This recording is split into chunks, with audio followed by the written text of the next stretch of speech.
आप सभी का आपके अपने YouTube चैनल मेरा घर मेरा स्कूल में बहुत बहुत स्वागत है। और आज का जो हमारा विषय होगा यहाँ पर होगा साइंस कक्षा 8 के लिए। और यहाँ पर साइंस में हम देखेंगे चैप्टर फर्स्ट जो कि है फसल उत्पादन एवं प्रबंधन से। तो बहुत ही अच्छा चैप्टर है। यहाँ पर फसलों से संबंधित आपको बहुत कुछ जानकारी जो कि आपके लिए नई हो सकती है वो आपको इस वीडियो में देखने को मिलेगी। और साथ ही साथ आपके लिए जो कंपटीशन एग्जाम के लिए कुछ महत्वपूर्ण बिंदु हैं, पॉइंट हैं, प्रश्न हैं, उन्हें भी आपको हाईलाइट करके आपके लिए उपलब्ध किया है ताकि आप वहां से भी देख सकते हैं, है ना। तो चलिए और स्टार्ट करते हैं। देखिए सबसे पहले यहाँ पर बात करते हैं फसल उत्पादन एवं प्रबंधन की। तो पाठ की शुरुआत जो है वो पहेली और बूझों से यहाँ पर की जा रही है। और पहेली और बूझों देखिए ये क्या होते हैं, तो ये दो हमारे लिए यहाँ पर कैरेक्टर हैं और इन कैरेक्टर के माध्यम से पाठ हमें एक बातचीत के रूप में लगेगा ताकि हम पाठ को बहुत आसानी से समझ पाएं। तो देखिए यहाँ पर पहेली एवं बूझो अपने चाचा के साथ घर गए। ग्रीष्म अवकाश के दौरान वो अपने चाचा के घर गए और जो उनके चाचा जो थे वो एक किसान थे। एक दिन उन्होंने खेत में कुछ औजार देखे जैसे कि खुरपी, दराती, बेलचा, हल इत्यादि। तो ये जो औजार हैं ये सभी खेती के उपयोग में आने वाले कुछ औजारों के नाम हैं। अब यहाँ पर मैं जानना चाहता हूँ कि हम इन औजारों का उपयोग कहाँ और कैसे करते हैं। तो आप पहले भी पढ़ चुके हैं कि सभी सब्जियों को भोजन की आवश्यकता होती है और पौधे अपना भोजन स्वयं बना सकते हैं। बिल्कुल हम जानते हैं, इसलिए हम पौधों को कहते हैं स्वपोषी जीव जो अपना भोजन स्वयं बनाते हैं। क्या आपको याद है कि हरे पौधे अपने भोजन किस प्रकार संश्लेषित कर सकते हैं या करते हैं? मनुष्य सहित सभी जंतु भोजन बनाने में असमर्थ है। देखिए यहाँ पर सोचने की बात यह है, हम अपना खाना बनाते जरूर हैं पर वो प्रत्यक्ष अप्रत्यक्ष रूप से उसको देखा जाए तो वो हमें पौधों से ही मिलता है। तो जंतुओं के भोजन का स्रोत क्या है, परंतु हम भोजन ग्रहण ही क्यों करते हैं? देखिए यहाँ पर एक बात आती है कि हम भोजन को आखिर ग्रहण क्यों करते हैं। तो यहाँ पर उसका हमें उत्तर मिलता है क्योंकि सजीव जो होते हैं वो भोजन से प्राप्त ऊर्जा का उपयोग विभिन्न प्रकार के कुछ हमारे प्रक्रम होते हैं जैसे कि पाचन है, श्वसन है, उत्सर्जन है। ये हमारी जैविकी क्रियाएं हैं और इन जैविकी क्रियाओं के संपादन में हमें ऊर्जा की आवश्यकता होती है और वो ऊर्जा हमें भोजन से मिलती है। इसलिए हम भोजन का उपयोग करते हैं और हम अपना भोजन जो है वो पौधे और जंतु दोनों से ही प्राप्त करते हैं। तो बहुत अच्छी बात है, हम अपना भोजन कहाँ से लेते हैं? पादप और जंतु दोनों से ही हम अपना भोजन लेते हैं। आगे यहाँ पर जो बूझो है ये कुछ सोच रहा है क्योंकि हम सभी को भोजन की आवश्यकता होती है, अतः हम अपने देश के इतने अधिक लोगों को भोजन किस प्रकार उपलब्ध करा सकते हैं। बिल्कुल सोचने की बात है क्योंकि हमारा देश काफ़ी विशाल है और हम अपने देश में इतने सब लोगों को भोजन कैसे उपलब्ध करा सकते हैं। तो इसके लिए जब इतने बड़े स्तर पर हमें भोजन उपलब्ध कराना है तो इसके लिए हमें भोजन को बड़े स्तर पर उत्पादन करना भी आवश्यक होता है ना। तो एक भारत हमारा जो देश है वो एक विशाल जनसंख्या वाला देश है और एक विशाल जनसंख्या को भोजन प्रदान करने के लिए इसका नियमित उत्पादन, उचित प्रबंधन और वितरण आवश्यक होता है। आगे हम बात करते हैं, यहाँ से हमें कुछ महत्वपूर्ण जानकारी मिलेगी जैसे लगभग जो कृषि का विकास या विस्तार है वो किस प्रकार से हुआ। तो यहाँ पर हमें कुछ बातें इसमें कृषि पद्धति से संबंधित बातें या कृषि का प्रारंभ कब से हुआ ये इसमें सीखने को मिलेगी। देखिए लगभग 10,000 ईसा पूर्व तो मनुष्य जो था वो घुमंतु था और एक स्थान से दूसरे स्थान तक वो भोजन आवास की खोज में विचरण करते रहते थे तथा कच्चे फल, सब्जी आदि को खाते थे। और उन्होंने भोजन के लिए जंतुओं का शिकार करना प्रारंभ किया और कालांतर में खेती, चावल, गेहूं, खाद्य फसलों को उत्पादित कर सके और इसी प्रकार से कृषि का प्रारंभ हुआ, कृषि की शुरुआत हुई। आगे हम बात करते हैं फसल किसे कहते हैं। तो कृषि के अंदर ही हम बात कर रहे हैं फसल किसे कहा जाता है। तो देखिए, फसल जब एक ही प्रकार के, एक ही किस्म के पौधे जो होते हैं वो, जब एक ही किस्म के पौधे को किसी स्थान पर बड़े पैमाने पर उगाए जाते हैं तो उसे हम कहते हैं फसल। यानी कि जब हम किसी भी बड़े स्थान पर, किसी स्थान पर बड़े पैमाने पर एक ही प्रकार के पौधों को उगाते हैं तो वो फसल कहलाती है। और उदाहरण के लिए जैसे कि गेहूं है, गेहूं की फसल का अर्थ है कि खेत में उगाए जाने वाले सभी पौधे गेहूं के ही होते हैं। और आप जानते हैं कि फसलें विभिन्न प्रकार की होती है, और जैसे कि अन्य सब्जियां, फल जिस मौसम में ये उगाए जाते हैं उसी के आधार पर हम फसलों का वर्गीकरण कर सकते हैं। और ये वर्गीकरण आपको विशेष ध्यान रखना है, क्योंकि यहाँ से बहुत ही प्रश्न बनते हैं, पूछे जाते हैं, है ना। आगे हम देखेंगे इसमें वर्गीकरण किस प्रकार से करते हैं। तो भारत एक विशाल देश है, यहाँ पर ताप, आर्द्रता और वर्षा जैसी जलवायुवी परिस्थितियां हैं, और एक क्षेत्र से दूसरे क्षेत्र में भिन्न भी है।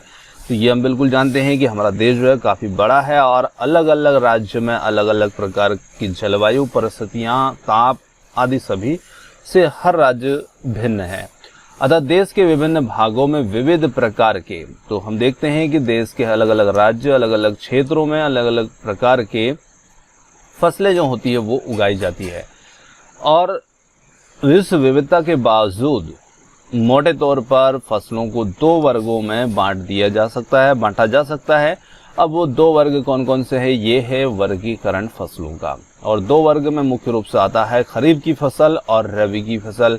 अब कभी कभी हम देखते हैं कि इस प्रकार के प्रश्न रखे जाते हैं कि कौन सी फसल खरीफ की है, कौन सी रबी की है, और इनका जो समय काल है वो भी पूछा जाता है। तो इसे आप ध्यान रखिएगा। खरीफ की फसलें वे फसलें होती है जिन्हें हम वर्षा ऋतु में उगाते हैं या बोया जाता है। अब वर्षा ऋतु से मतलब है कि जैसे हमारा जो माह होता है ना, जून से लेकर के सितंबर तक का जो समय काल होता है, अवधि होती है, उस ऋतु में, उस समय काल में इन फसलों को बोया जाता है, और ये फसलें खरीफ की फसल कहलाती है। अब इसके अंदर कौन कौन सी फसलें आती है, तो आप सीधे सीधे याद ही रख सकते हैं कि वर्षा काल में आप कौन कौन सी फसलों को देखते हैं। तो देखने से ही आपको दिमाग में ये प्रश्न का उत्तर मिल जाएगा कि कौन कौन सी फसलें जो होती है वो खरीफ की फसल होती है, वर्षा काल में उगाई जाती है। जैसे हम वर्षा काल में देखते हैं कि धान है, जिसे हम चावल भी कहते हैं, मक्का है, सोयाबीन है, मूंगफली है, कपास है, इत्यादि फसलें जो होती है ये खरीफ की फसलें होती है ना।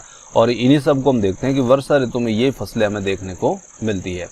आगे हम बात करते हैं रबी की फसल। रबी की फसल कौन सी होती है? तो शीत ऋतु, मतलब कि जो सर्दी के मौसम में, ठंड के मौसम में, जो कि अक्टूबर से मार्च तक इनका समय काल होता है, इस अवधि में ये फसलें बोई और उगाई जाती है, काटी जाती है ना। यहाँ से ये बोने से लेकर के कटाई तक का समय काल इसके अंदर जोड़ दिया है।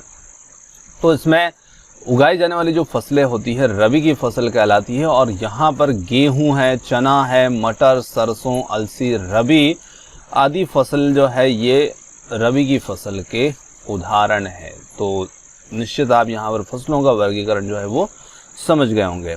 अब इसी के अलावा कई स्थानों पर दाल और सब्जियां ग्रीष्म में भी उगाई जाती है। तो एक तीसरे प्रकार की फसल भी होती है जिसका वर्गीकरण यहाँ पर इसमें जोड़ा नहीं गया है। तो उस फसल को आप ध्यान रख सकते हैं कि जो इन दोनों फसलों के अलावा यदि कहीं प्रश्न आता है तो तीसरी जो फसल हमारी होती है, जैसे कई प्रकार के लोग जो होते हैं गर्मियों में सब्जियां लगा देते हैं, है ना। गर्मियों में भी कुछ मूंग है ना, इस प्रकार की फसलों को भी उगा लेते हैं, मतलब तीन फसल वो पैदा कर लेते हैं। तो ये कई कई क्षेत्रों पर होता है जहाँ पर पानी की अधिकता किसान के पास पर्याप्त तो होती है, तब ही वो गर्मी में इन्हें उगा सकता है। अन्यथा सभी किसान इन्हें नहीं उगाते हैं, इसलिए इन्हें इस वर्गीकरण में नहीं रखा गया है, क्योंकि यहाँ पर ये फसलें सभी किसान लगभग उगाते ही हैं, है ना। और जो तीसरे प्रकार की हमारी होती है, जिसे हम सब्जियों के रूप में कह सकते हैं, वो ग्रीष्म में उगाई जाती है। तो ये छोटी सी बात यहाँ पर उनके बारे में बता दी है ना। बाकी सभी लोग उसे नहीं उत्पन्न कर सकते हैं, उसका उत्पादन नहीं कर सकते हैं। आगे हम बात करते हैं आधारिक फसल पद्धतियाँ। अब आधारिक फसल पद्धतियाँ देखेंगे, फसल के लिए पद्धतियाँ कौन कौन सी होती है।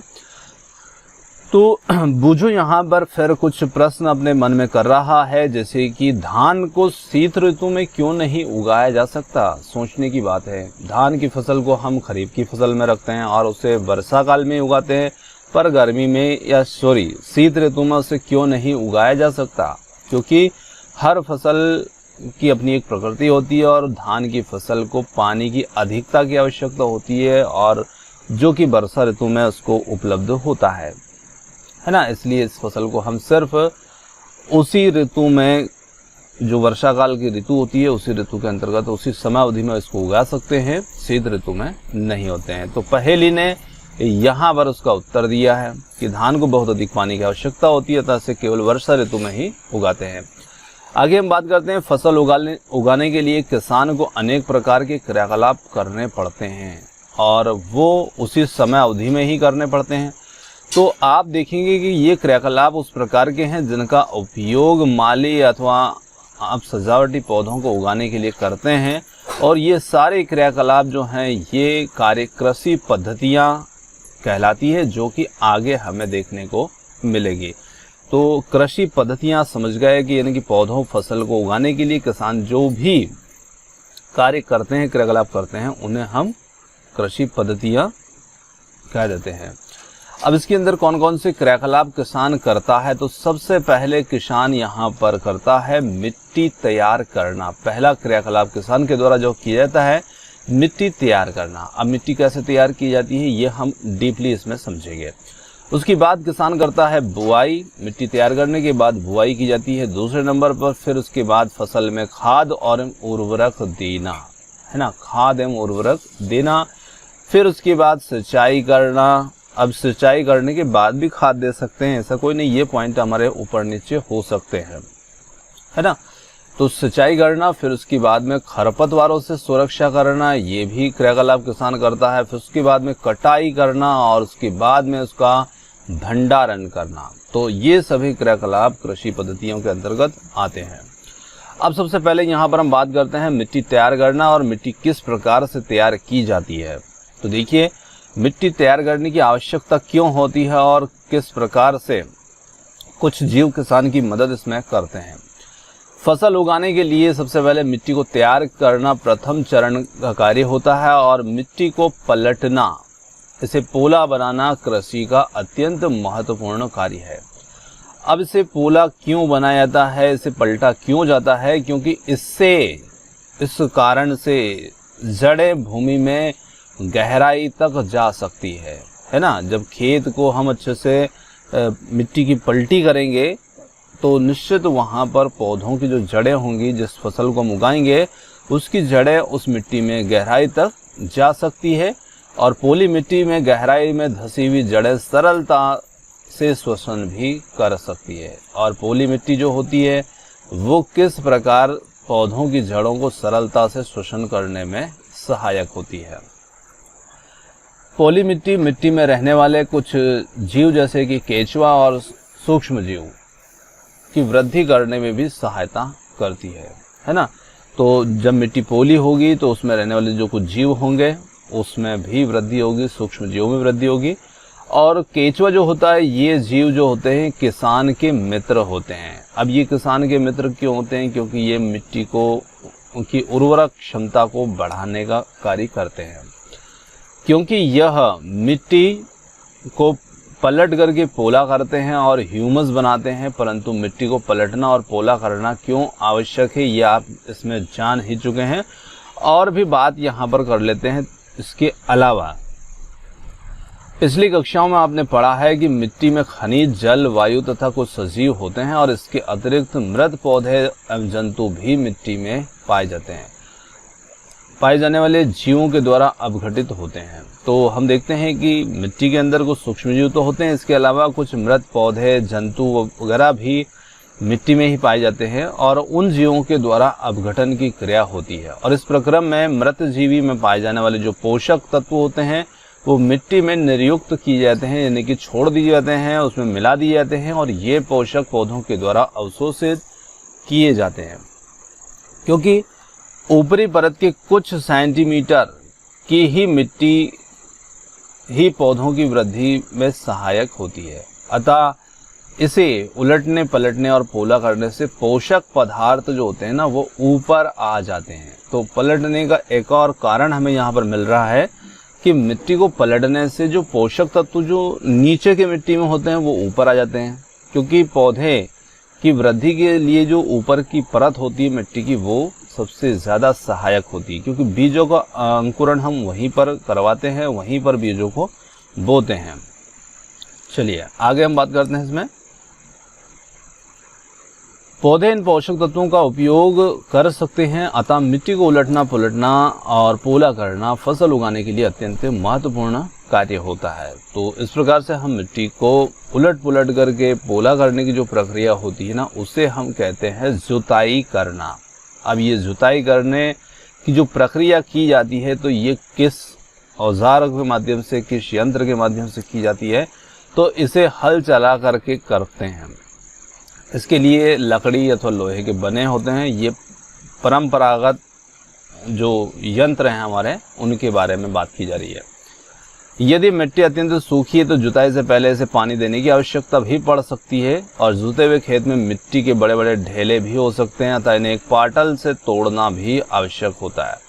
बुआई एवं सिंचाई के लिए खेत को समतल करना आवश्यक होता है। ये कार्य पाटल के द्वारा किया जाता है, मतलब कि खेत के अंदर बड़े बड़े जो यदि ढेले होंगे तो बीज को उगने में दिक्कत होगी, बीज कम उगेंगे, तो इसलिए खेत को समतल करना जरूरी होता है।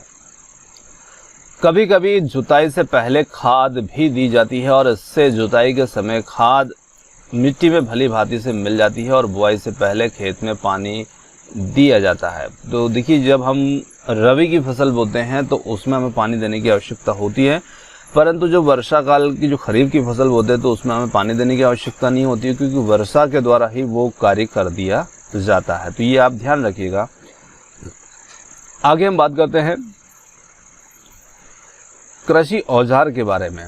जो मिट्टी को पलटने की क्रिया होती है उसके लिए कौन कौन से कृषि औजार लाए जाते हैं। तो अच्छी उपज और अच्छी बुआई से पहले मिट्टी को भुरभुरा करना आवश्यक होता है, और ये कार्य अनेक औजारों से किया जाता है, जैसे हल है, कुदाली है, कल्टीवेटर है। ये इस कार्य में उपयोग किए जाने वाले प्रमुख औजार हैं। यहाँ पर एक किसान को आप देख सकते हैं जो हल के माध्यम से, बैलों के माध्यम से यहाँ पर मिट्टी की पलटी या उसको उलट पलट कर रहे हैं, है ना।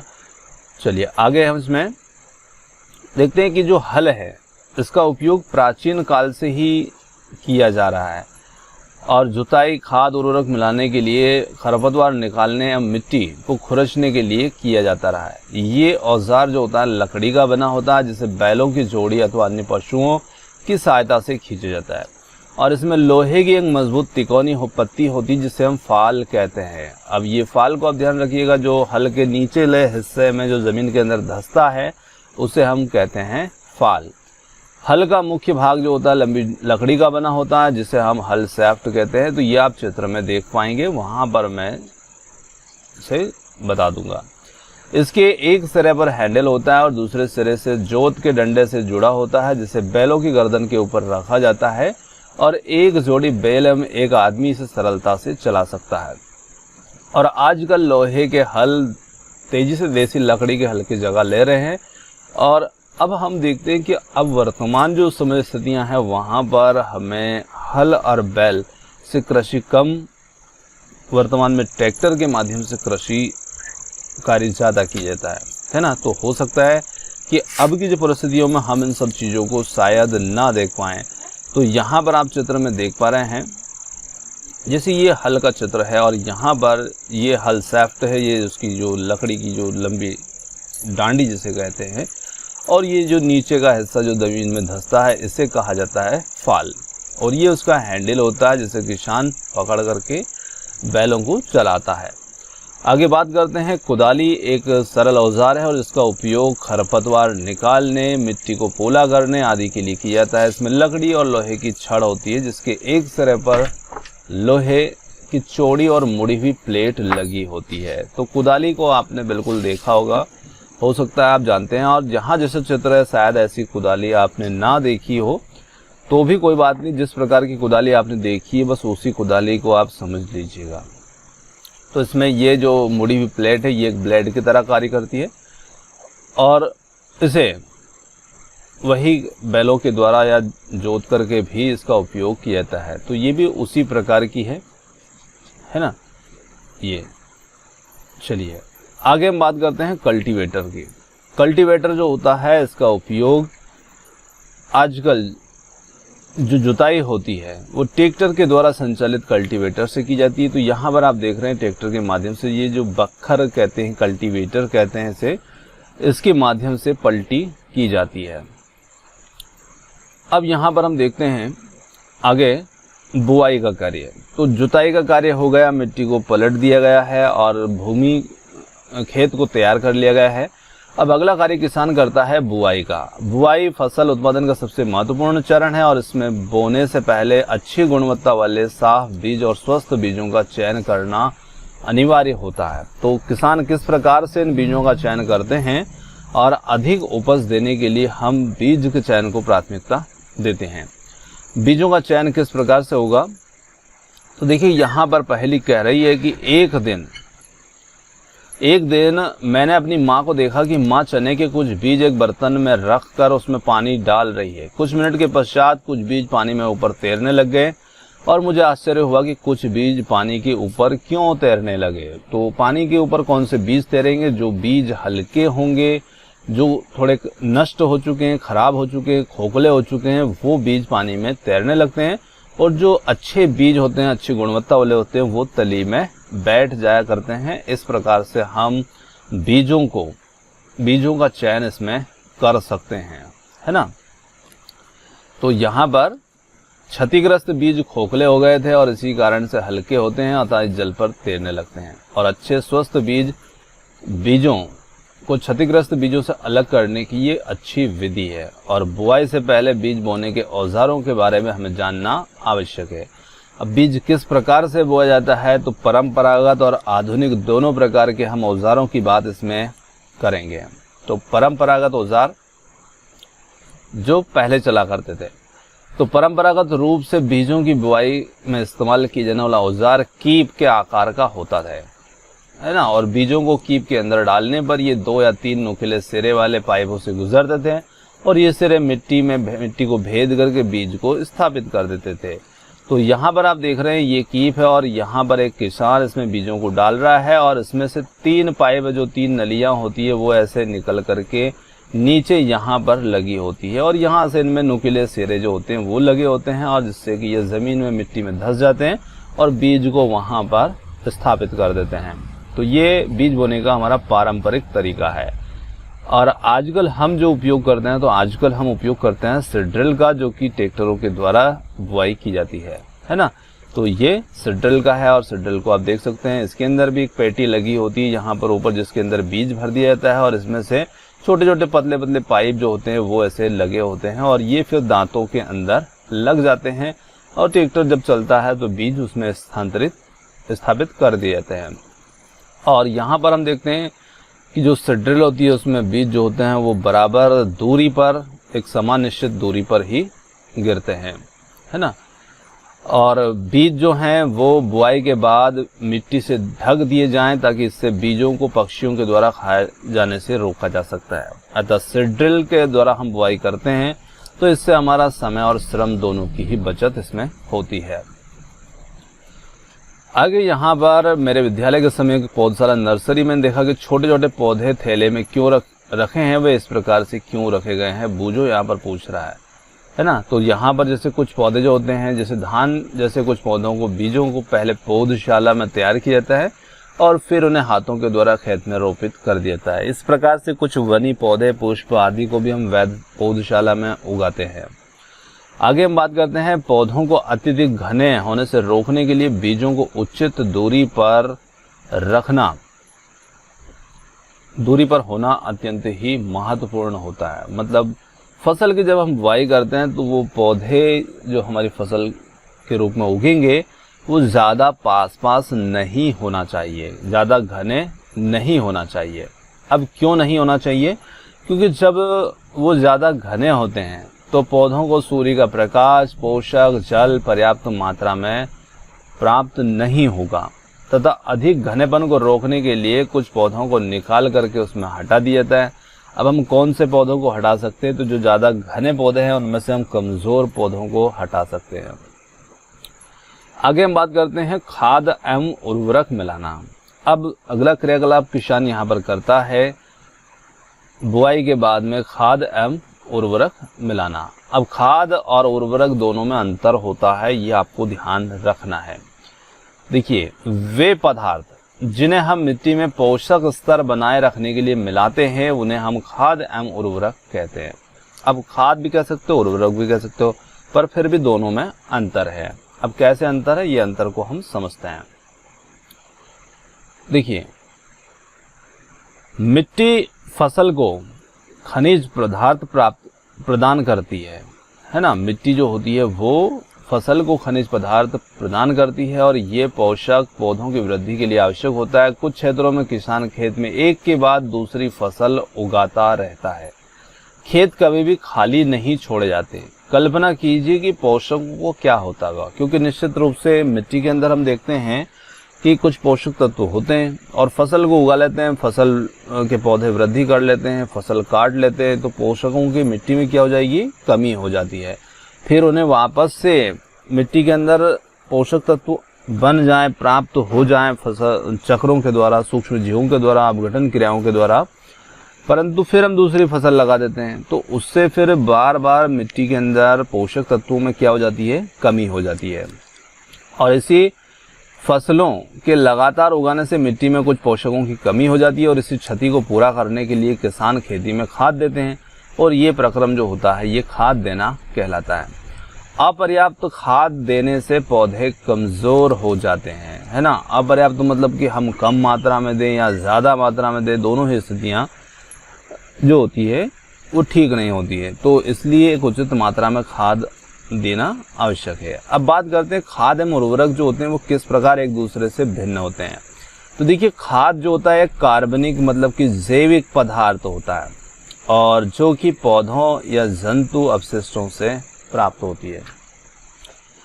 अब इसे कैसे प्राप्त कर सकते हैं, तो हम देखते हैं कि जैसे गोबर की खाद है, वो भी खाद हमारी जैविक खाद के अंदर ही आएगी, क्योंकि वो जीवों से प्राप्त हो रही है, जंतु अपशिष्ट से प्राप्त हो रही है ना। किसान पादप एवं जंतु अपशिष्टों को एक गड्ढे में डाल देते हैं और तथा इसका अपघटन होने के लिए खुले छोड़ देते हैं और अपघटन कुछ सूक्ष्म जीवों के द्वारा होता है और अपघटित पदार्थ के रूप में खाद के रूप में उपयोग किया जाता है। तो निश्चित ये हम देख सकते हैं कि जो भी हमारे किसी पौधे, जंतु अपशिष्ट जो भी होते हैं उन्हें हम गोबर या पौधे, छोटे मोटे पौधे, उन्हें हमें गड्ढे में डाल सकते हैं और सूक्ष्म जीवों के द्वारा उसका अपघटन होगा। कुछ समय के पश्चात उसे हम भुरभुरे रूप में या ऐसे खाद के रूप में उसका उपयोग कर सकते हैं, तो उसे हम कहते हैं खाद। अब यदि आपने वर्मी कंपोस्ट के बारे में पढ़ा हो, जो केचुए के द्वारा खाद तैयार की जाती है, तो वहाँ पर भी आपने इसे शायद देखा हो। चलिए, तो ये हमारी बनती है खाद। आगे हम बात करते हैं, यहाँ पर क्रियाकलाप है और क्रियाकलाप जो है वो पौधों की वृद्धि से संबंधित है कि कितने कितने दिन में पौधे जो अंकुरित हो जाते हैं, फिर कितने दिन में बढ़ने लगते हैं, इस प्रकार से। आगे हम बात करते हैं उर्वरक। इससे हमने देखा कि खाद एक जैविक पदार्थ है, पर उर्वरक जो होता है वो एक रासायनिक पदार्थ होता है ना, जो विशेष पोषकों से समृद्ध होते हैं। और खाद से वे कैसे भिन्न होते हैं, तो उर्वरक जो होते हैं ना, इनका उत्पादन किया जाता है फैक्ट्रियों में और खाद कहाँ बनता है, किसान का जहाँ भी क्षेत्र होता है वहाँ गड्ढों में बनता है ना। तो उर्वरक के कुछ उदाहरण हैं, urea, ammonium sulphate, super phosphate, potash, NPK, ये कुछ उर्वरक के प्रकार हैं। तो आपने देखा खाद में और उर्वरक में किस प्रकार का अंतर है। खाद जीव जंतु, पौधे आदि के अपशिष्टों से बनते हैं, इनके अपघटन से बनते हैं, पर उर्वरक जो होते हैं ये कारखानों में बनने वाले, फैक्ट्रियों में बनने वाले रासायनिक पदार्थ हैं। चलिए, इनके उपयोग से किसानों को गेहूं तथा धान, मक्का जैसी फसलों की अच्छी उपज प्राप्त करने में सहायता मिलती है, परंतु उर्वरकों के अत्यधिक उपयोग से मिट्टी की उर्वरता में कमी आई है है ना, उर्वरकों का ज़्यादा उपयोग करना मिट्टी के लिए नुकसानदायक हो सकता है। यह जल प्रदूषण के भी स्रोत बन गए हैं, क्योंकि जब हम खेत में इन रासायनिक पदार्थों को डालते हैं, रासायनिक उर्वरकों को डालते हैं, वर्षा ऋतु होती है और ये बहकर के जल स्रोतों में चले जाते हैं। इस प्रकार से ये जल प्रदूषण का कारण भी बनते हैं। अतः हमें मिट्टी की उर्वरता को बनाए रखने के लिए हमें उर्वरक के स्थान पर जैविक खाद को महत्व देना चाहिए, इसका ज़्यादा उपयोग करना चाहिए। कौन सी खाद का? जैविक खादों का। और दो फसलों के बीच, मतलब जब हम दो फसल उगाते हैं तो उनके बीच में कुछ समय के लिए खेत को बिना उगाए ही छोड़ देना चाहिए, है ना, ताकि जो मिट्टी के अंदर पोषक तत्व हैं उनकी क्षतिपूर्ति हो पाए। खाद के उपयोग से मिट्टी के गठन एवं जल अवशोषण की क्षमता में भी वृद्धि होती है। मतलब खाद, जो जैविक खाद है हमारा, उसकी बात की जा रही है। इससे मिट्टी में जल अवशोषण की क्षमता में वृद्धि होती है और इससे मिट्टी में सभी पोषकों की प्रतिपूर्ति भी हो जाती है। आगे इसमें बात करते हैं, मिट्टी में पोषक की प्रतिपूर्ति का एक अन्य तरीका भी है फसल चक्रण। अब फसल चक्रण के माध्यम से भी हम देखते हैं कि पोषक तत्वों की पूर्ति की जा सकती है। एक फसल के बाद खेत में दूसरे किस्म की फसल एकांतर क्रम में उगा करके किया जा सकता है। मतलब हम एक जैसी फसल को उगाएंगे तो वहाँ पर भी पोषक तत्वों में ज़्यादा कमी आएगी, इसलिए फसलों को हेर फेर करके हमें उगाना चाहिए। पहले उत्तर भारत में किसान फलीदार चारा एक ऋतु में उगाते थे और फिर तथा गेहूं दूसरी ऋतु में उगाते थे। इससे मिट्टी में नाइट्रोजन का पुनः पूरण होता था और किसानों को इस पद्धति से अपनाने के लिए प्रोत्साहित भी किया गया। आगे हम बात करते हैं, पिछली कक्षाओं में आपने पढ़ा होगा राइजोबियम बैक्टीरिया के विषय में पढ़ा होगा। और ये जो बैक्टीरिया होते हैं ये फलीदार, जिसे हम लेग्यूमिनेसी कुल के पौधे कहते हैं, और इन पौधों की जड़ों की ग्रंथिकाओं में ये बैक्टीरिया पाया जाता है, राइजोबियम। और ये वायुमंडलीय नाइट्रोजन का स्थिरीकरण करता है, यानी कि वायुमंडल की जो नाइट्रोजन होती है उसको ये नाइट्रेट के रूप में बदल करके पौधों को दे देता है। चलिए आगे हम देखते हैं,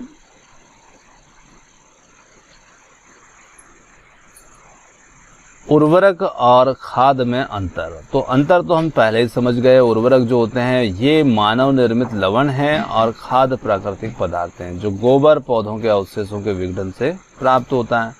उर्वरक फैक्ट्रियों में बनते हैं, खाद खेतों में गड्ढों में बनाई जाती है। उर्वरक से मिट्टी को ह्यूमस प्राप्त नहीं होता और खाद से मिट्टी को ह्यूमस पर्याप्त मात्रा में प्राप्त होता है। उर्वरकों में पादप पोषक जैसे कि नाइट्रोजन, फास्फोरस, पोटेशियम प्रचुरता में होते हैं और खाद में पादप पोषक तुलनात्मक रूप से कम होता है, परंतु फिर भी अच्छा पौधों के लिए यही होता है। चलिए आगे हम बात करते हैं खाद के लाभ। तो खाद के लाभ हमने देखा कि इससे मिट्टी के अंदर जल धारण क्षमता में वृद्धि होगी, मिट्टी भुरभुरी और सरंध्र हो जाएगी, गैसों का विनिमय सरलता से होगा, कुछ जीवाणु की वृद्धि होगी, सूक्ष्म जीवों की, और इससे जैविक खाद से मिट्टी का गठन का सुधार होता है। जल में घुले हुए पोषक का स्थानांतरण पौधे के प्रत्येक भाग में होता है। चलिए आगे हम बात करते हैं, मैं उधर पहुंच गया था, सिंचाई की।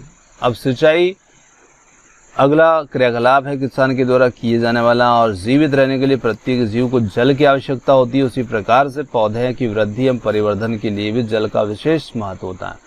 पौधों की जड़ों के द्वारा जल का अवशोषण होता है, जिसके साथ ही खनिजों उर्वरकों का भी अवशोषण होता है। और पौधों का लगभग 90% जल, पौधों में 90% जल होता है और जल आवश्यक है क्योंकि बीजों के अंकुरण शुष्क स्थिति में नहीं हो सकता है। आगे हम देखेंगे जल के माध्यम से जल में घुले हुए पोषकों का स्थानांतरण पौधे के प्रत्येक भाग में होता है और यह फसल की पाले एवं गर्म हवाओं से रक्षा करता है। जल स्वस्थ फसल वृद्धि के लिए मिट्टी की नमी को बनाए रखना, खेत में नियमित रूप से जल देना आवश्यक होता है। अब एक जब निश्चित अंतराल पर हम खेत में जल देते हैं तो वही क्रियाकलाप हमारा सिंचाई कहलाता है। यानी कि एक निश्चित समय अंतराल पर जब हम पौधों को पानी देते हैं तो उसे हम सिंचाई कहते हैं। सिंचाई का समय एवं बारंबारता फसलों मिट्टी एवं ऋतु में भिन्न भिन्न होता है। गर्मी में पानी देने की बारंबारता अधिक होती है क्योंकि उस समय पानी ज़्यादा देना पड़ता है, बार बार देना पड़ता है, और सर्दी में कम देना पड़ता है क्योंकि वातावरण जो होता है उसमें गर्मी होगी तो वाष्पीकरण जल्दी होगा। आगे हम बात करते हैं सिंचाई के कुछ स्रोतों की, जैसे कुएं हैं, जलकूप है, तालाब, झील, नदियाँ, बांध, नहर आदि, ये सभी हमारे जल के स्रोत हैं। आगे हम बात करेंगे सिंचाई के कुछ पारंपरिक तरीकों की। अब पहले किस प्रकार से सिंचाई की जाती थी ये हम इसमें देखेंगे। तो सिंचाई के कुछ पारंपरिक तरीके जैसे कुओं, झील, नहरों में उपलब्ध जल को निकाल करके खेतों तक पहुंचाने के तरीके विभिन्न क्षेत्रों में भिन्न भिन्न होते हैं। मवेशी अथवा मजदूर इन विधियों में इस्तेमाल किए जाते हैं और ये सस्ते हैं परंतु कम दक्ष हैं, मतलब इसमें श्रम ज़्यादा करना पड़ता है ना। विभिन्न पारंपरिक तरीके कुछ इस प्रकार के हैं। अब सिंचाई के कुछ पारंपरिक पुराने जो तरीके थे वो कौन कौन से थे, तो यहाँ पर आप चित्रों में भी देख सकते हैं। पहला तरीका है मोट घिरनी का, दूसरा है चेन पंप का, ढेकली का, रहट का, है ना। ये कुछ तरीके हैं। तो यहाँ पर आप देख सकते हैं जो मोट या घिरनी होती है उसमें किस प्रकार से पानी दिया जाता है। तो ये किसान इस पानी को बैलों के माध्यम से घिरनी से खींचता और यहाँ उड़ेलता है और फिर ये बह करके खेतों में जाता है। यहाँ पर एक पंप के माध्यम से, चेन पंप के माध्यम से उड़ेला जा रहा है और यहाँ पर ढेकली के माध्यम से उड़ेला जा रहा है। तो ये कम दक्ष तरीके थे और अब इनका प्रचलन हम ना के बराबर देखते हैं। फिर एक यहाँ पर आप देख पा रहे हैं इस पंप के माध्यम जल को ऊपर खींचने के लिए सामान्यतः पंप का उपयोग किया जा रहा है और पंप चलाने के लिए हम डीजल, बायोगैस, विद्युत और सौर ऊर्जा का उपयोग अब करते हैं, है ना।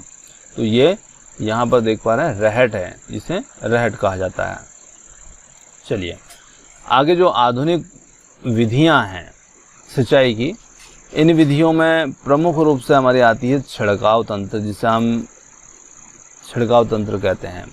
इस विधि का उपयोग असमतल भूमि के लिए कहता है, मतलब इसमें पानी जो होता है फव्वारे के रूप में दिया जाता है। जैसे यहाँ पर आप देख पा रहे हैं ये फव्वारे लगे हुए हैं और इनके माध्यम से दिया जाता है। तो इस विधि का लाभ हमें कहाँ पर मिलता है, तो जैसे मान लीजिए खेत ऊबड़ खाबड़ है तो पानी बहकर निकल जाता है, तो उस स्थिति में असमतल भूमि में हम इन्हें लगा सकते हैं। और इसके लिए ऊर्ध्व पाइपों के ऊपरी सिरों पर घूमने वाले नोजल लगे होते हैं और ये पाइप निश्चित दूरी पर मुख्य पाइप से जुड़े होते हैं और जब पंप की सहायता से जल पाइपों में भेजा जाता है तो वो घूमते हुए नोजल से बाहर निकलता है और इसका छिड़काव पौधों पर इस प्रकार होता है जैसे कि वर्षा हो रही है ना। छिड़काव लान, कॉफ़ी की खेती और कई अन्य फसलों के लिए उपयोगी होती है। आगे हम बात करते हैं ड्रिप तंत्र की। अब देखिए ड्रिप सिंचाई जो होती है ये कहाँ पर उपयोगी होती है, तो इस विधि में क्या करते हैं कि इस विधि में जल बूंद बूंद करके पौधों को सीधे जड़ों में गिरता है। जैसे ये नलियां आप देख रहे हैं और नलियों के अंदर छेद हैं और ये छेद वहीं पर किए गए हैं जहां जहां पर पौधे की जड़ें हैं। तो इसके माध्यम से पानी बूंद बूंद करके पौधों की जड़ों में भेजा जाता है और इसे हम कहते हैं ड्रिप तंत्र।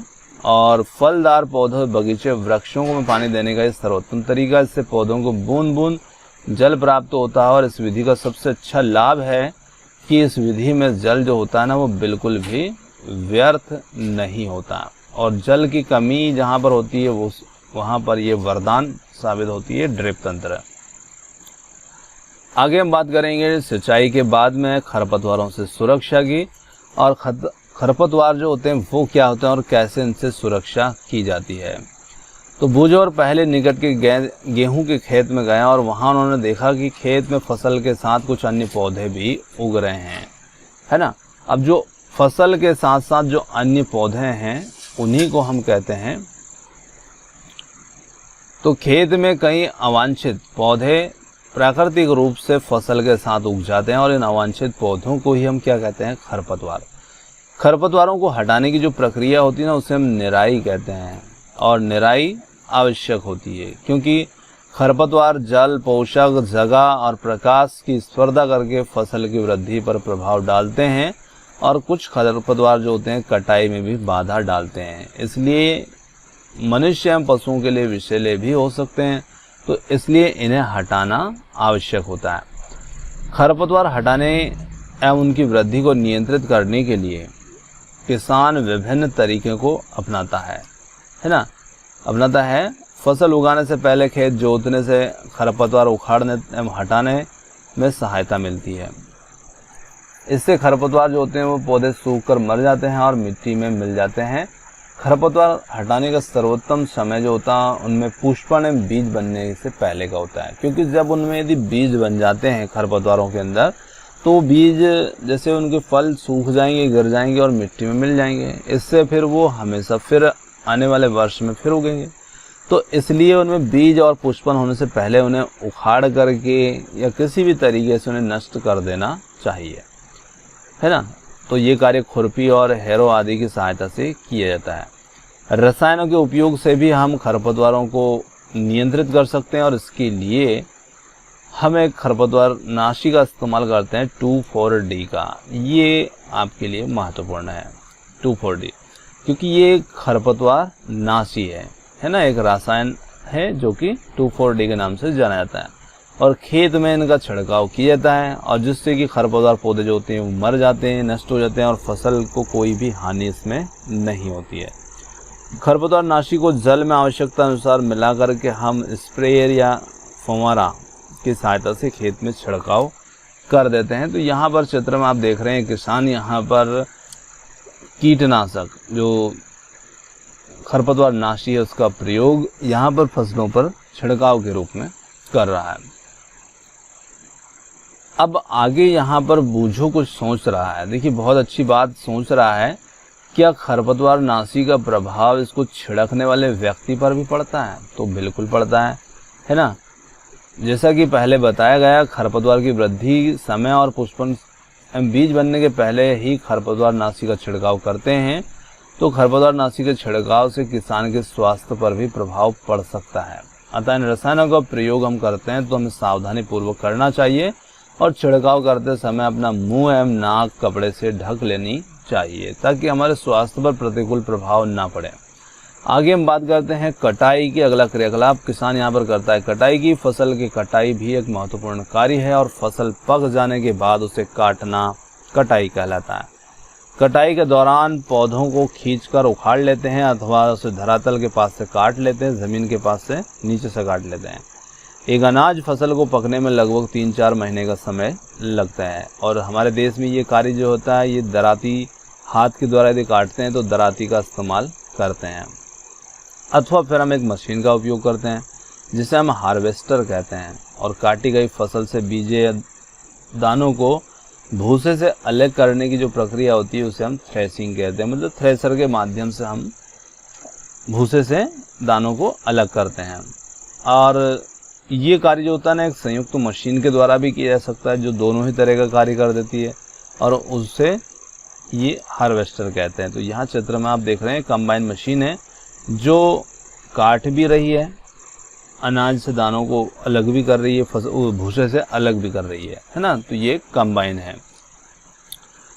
कटाई के बाद कभी कभी तने के टुकड़े खेत में रह जाते हैं और किसान इन्हें जला देते हैं। पहेली इन टुकड़ों को खेत में जलाने के कारण चिंतित है। वो जानना चाहती है कि इससे प्रदूषण होता है और खेत में पड़ी फसल में आग लगने का खतरा भी होता है। चलिए आगे हम बात करते हैं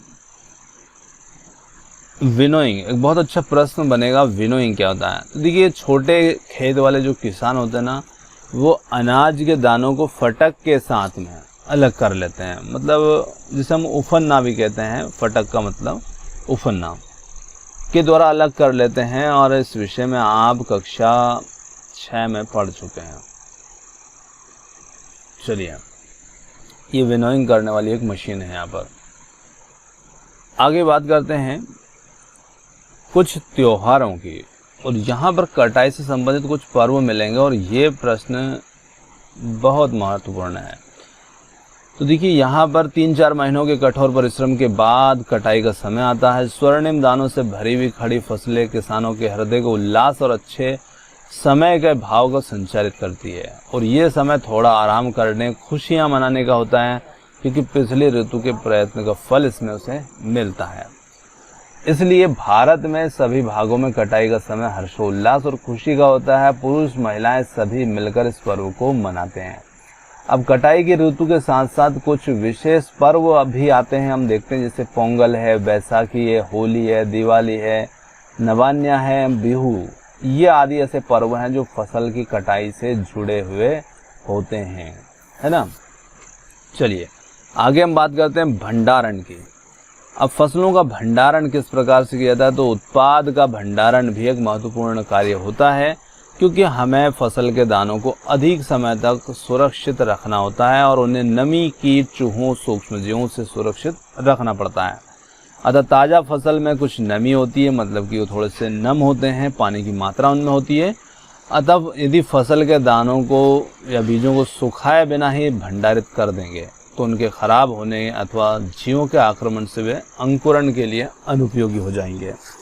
अतः भंडारण से पहले दानों या बीजों को धूप में सुखाना आवश्यक है, जिससे उनकी नमी में कमी आ जाए और इससे उनकी कीट, पीड़कों, जीवाणु एवं कवकों से सुरक्षा हो जाती है। अतः किसान को अपनी फसल का उत्पाद एक भंडारण जूट के बोरों, जो हम देखते हैं ना, नारियल की बोरी के रेशों के बोरे होते हैं, उन्हें हम उन बोरों में या जूट के बोरों में, जो पटसन होता है, जूट पटसन, धातु के बड़े पात्रों में आदि में कर देते हैं। परंतु बीजों का बड़े पैमाने पर भंडारण जो होता है ना, वो साइलो बैग में किया जाता है और भंडार गृहों में किया जाता है, जिससे कि उनको लंबे समय तक सुरक्षित रखा जा सके। अब देखिए साइलो बैग कुछ इस प्रकार से हैं, जैसे ये अनाज के भंडारण के लिए साइलो लगाए गए हैं। ये बड़े बड़े टैंक टाइप हैं और इनमें बीजों को भर दिया जाता है ताकि बीज लंबे समय तक सुरक्षित बने रहें। और हम देखते हैं कि कुछ भंडार गृह में बोरों के रूप में ये जूट से बने हुए बोरे हैं और इनमें भी इस प्रकार से भंडारण कर दिया जाता है। और इस प्रकार से भंडारण के लिए चूहों, कीट आदि से इसे सुरक्षित रखा जा सकता है। नीम की सूखी पत्तियों का उपयोग घर में अनाज के भंडारण में उपयोग की जाती है और बड़े भंडार गृह में अनाज को पीड़क एवं सूक्ष्मजीव सुरक्षित करने के लिए रासायनिक उपचार भी किया जाता है। आगे हम बात करते हैं, यहाँ पर क्रियाकलाप दिया है जंतुओं से भोजन, तो ये तो हम पढ़ ही चुके हैं पहले। जैसे यहाँ पर एक प्रश्न मिलेगा हमें, समुद्र तटीय क्षेत्रों में रहने वाले लोग मछली के आहार के रूप में उपयोग करते हैं। तो बाकी तो ये हम जानते हैं, जंतुओं से भोजन हमें मिलता है, दूध है, मांस है, अंडा है ना, ये सब जंतुओं से मिलने वाला भोजन होता है। और जब इन्हें हम बड़े स्तर पर इनका उपयोग करते हैं, इन्हें पालते हैं, तो वही प्रक्रिया हमारे लिए पशुपालन बन जाती है। यहाँ से एक चीज़ मिलेगी, मछली जो होती है ना, वो स्वास्थ्य के लिए अच्छा आहार है, क्योंकि मछली से हमें कार्ड लीवर तेल मिलता है। ये आपको ध्यान रखना है, कार्ड लीवर ऑयल जो होता है वो कहाँ से मिलता है, मछली से मिलता है, और जिसमें विटामिन डी बहुत अधिक मात्रा में भी पाया जाता है। तो ये था हमारा आज का फसल प्रबंधन वाला अध्याय, और यहाँ पर ये सब चीज़ें हम इसमें सीख चुके हैं। कृषि की पद्धतियों के बारे में, पशुपालन, फसल, उर्वरक, भंडार गृह, कटाई, सिंचाई, खरीफ, खाद, हल, रबी, बीज, साइलो, बुआई, ये सब हम इसमें सीख गए हैं। तो निश्चित यहाँ पर उम्मीद करते हैं कि आपको चैप्टर पसंद आया होगा, और यदि आपको चैप्टर पसंद आया तो आप वीडियो को लाइक, शेयर और चैनल को सब्सक्राइब करना ना भूलिएगा। और आपने हमें इतनी देर समय दिया, उसके लिए बहुत बहुत धन्यवाद। Thank you so much. मिलते हैं जल्द ही अगले चैप्टर, अगले टॉपिक के साथ में।